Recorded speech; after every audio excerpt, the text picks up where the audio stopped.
চান্দিনায় নির্বাচনী মাঠে মুফতি এতেশামুল হক কাসেমি হাতপাখা marker nomination চেয়ে কুমিল্লা ৭ আসনে প্রস্তুতি নিচ্ছেন ইসলামী আন্দোলনের নেতা। কুমিল্লা ৭ চান্দিনা সংসদীয় আসনে হাতপাখা প্রতীকের মনোনয়ন প্রত্যাশা করে নির্বাচনী মাঠে প্রস্তুতি শুরু করেছেন মুফতি এতেশামুল হক কাসেমি। ইসলামী মূল্যবোধে বিশ্বাসী এই আলেম ও নেতা আসন্ন জাতীয় নির্বাচনে ইসলামী আন্দোলন বাংলাদেশের পক্ষ থেকে অংশ নেওয়ার লক্ষ্যে কাজ করে যাচ্ছেন। মুফতি এতেশামুল হক কাসেমি একজন জনপ্রিয় ইসলামিক স্কলার, জুমার ইমাম ও খতিব হিসেবে ইতোমধ্যে ধর্মপ্রাণ মানুষের হৃদয়ে জায়গা করে নিয়েছেন। পাশাপাশি তিনি একজন সফল ব্যবসায়ী হিসেবেও সুপরিচিত।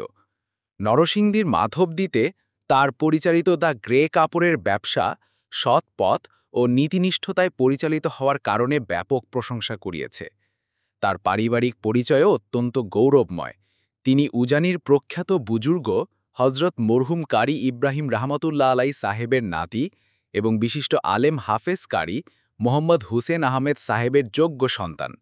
তার আম্মাজানও কারি ইব্রাহিম রাহমাতুল্লাহ আলাই সাহেবের ঘরেরই গর্বিত উত্তরসূরি। চান্দিনা উপজেলার